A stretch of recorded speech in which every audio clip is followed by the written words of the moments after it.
বন্ধুরা, আমি চৈতালি ন্যাচারাল ভ্লগের পক্ষ থেকে সকল বন্ধুকে জানাই আমার আন্তরিক প্রীতি, শুভেচ্ছা এবং অভিনন্দন। বন্ধুরা, আজও আমি একটি অসাধারণ ভিডিও উপস্থাপন করতে চলেছি। সেটি হচ্ছে জ্যোতির্লিঙ্গ কেদারনাথ। হ্যাঁ বন্ধুরা, আজ আমি জ্যোতির্লিঙ্গ কেদারনাথের অজানা কিছু কাহিনী আপনাদেরকে শোনাবো। বন্ধুরা, ভিডিওটা আপনারা সম্পূর্ণ দেখুন এবং শুনুন। আশা করি পুরো ব্যাপারটা আপনারা জানতে পারবেন। তাহলে শুনুন। উত্তরাখণ্ডের সুউচ্চ হিমালয়ের পাদদেশে কেদারনাথ জ্যোতির্লিঙ্গ শিবের মাহাত্ম্য সর্বজন বিদিত। এই কেদারনাথ তীর্থ সমুদ্র তল থেকে 11,753 ফুট উঁচু। তুষার মণ্ডিত রজত শুভ্র কেদার পাহাড়ের কোলেই মন্দাকিনীর পবিত্র তীরে কেদারনাথের পঞ্চমুখী শিবমূর্তি। বাবা কেদারনাথের স্তবমন্ত্রে আছে যে হিমালয়ের গায়ে মন্দাকিনী নদীর তীরে যিনি বিরাজিত, সদা সর্বদা যিনি দেবতা, মুনি, ঋষি, অসুর, যক্ষ ও নাগাদিদেব দ্বারা সুপূজিত, সেই কেদারনাথকে আমি বন্দনা করি।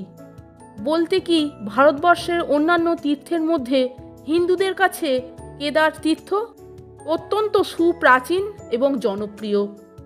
আচার্য শঙ্কর শেষ বয়সে এই তীর্থেই পরম ব্রহ্মে বিলীন হয়ে যান।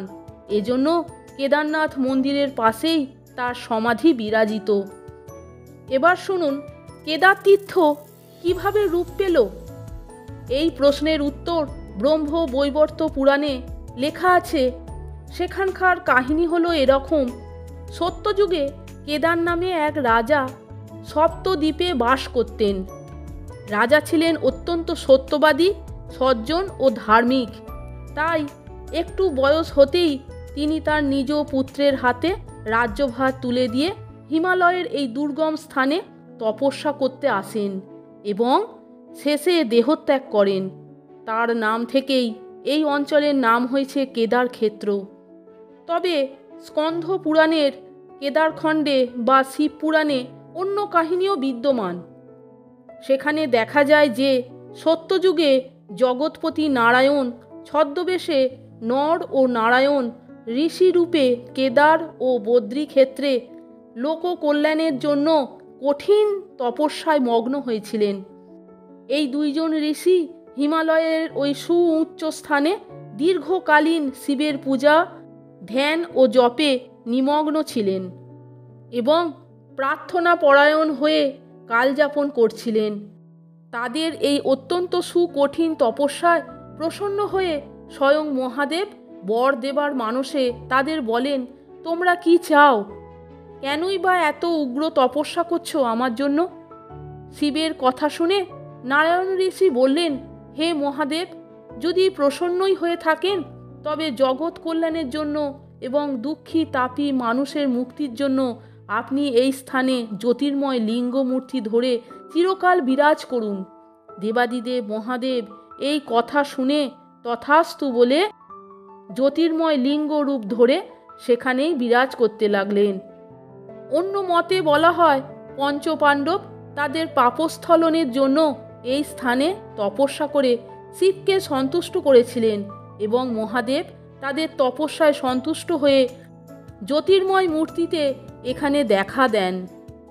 দর্শন শেষে তারা আরও প্রার্থনা করেন যে ভাবিকালের মানুষেরাও যাতে এই হিমগিরি তীর্থে এসে মহাদেবের জ্যোতির্ময় রূপ দর্শন করতে পারে। সেজন্য তিনি যেন এখানে জ্যোতির্ঘন লিঙ্গ মূর্তিতে অনন্তকাল বিরাজ করেন। দেবাদিদেব সেই প্রস্তাবেও রাজি হন এবং এখানেই জ্যোতির্ময় রূপ ধারণ করে বিরাজ করতে থাকেন। এই কেদারনাথ শিব দর্শনে ভক্ত নর নারীদের মনের পাপ দূরীভূত হয়, সংসারে বৈরাগ্য আসে এবং জীবনে মোক্ষ লাভের বাসনা মনের মধ্যে ধীরে ধীরে জাগ্রত হয়। তাহলে বন্ধুরা, শুনলেন তো আপনারা জ্যোতির্লিঙ্গ কেদারনাথের অজানা কিছু কাহিনী আজকে আপনাদের শোনালাম। বন্ধুরা, যদি ভিডিওটা আপনাদের ভালো লাগে তাহলে একটা লাইক, কমেন্টস এবং আমার চ্যানেলটিকে সাবস্ক্রাইব করে আমার পাশে থাকবার অনুরোধ করলাম। এই রকম আরও অনেক ভিডিও পেতে বন্ধুরা প্লিজ আমার চ্যানেলের ভিডিওগুলো আপনারা একটু দেখুন। আশা করি আপনাদের ভালো লাগবে এবং অনেক অজানা কাহিনী আপনারা জানতে পারবেন। আর ভালো লাগলে বন্ধুদের মধ্যে শেয়ার করে দিন। আর বন্ধুরা আমার এই চ্যানেলটিকে সাবস্ক্রাইব করে পাশে থাকা বেল আইকনটা আপনারা বাজিয়ে দেবেন এবং অল নোটিফিকেশানটা অন করে দেবেন। তাহলে আমি যখনই ভিডিও ছাড়ব সমস্ত নোটিফিকেশান আপনারা পেয়ে যাবেন। ভিডিওটা সম্পূর্ণ দেখার জন্য আপনাদের আমি অসংখ্য ধন্যবাদ জানাচ্ছি।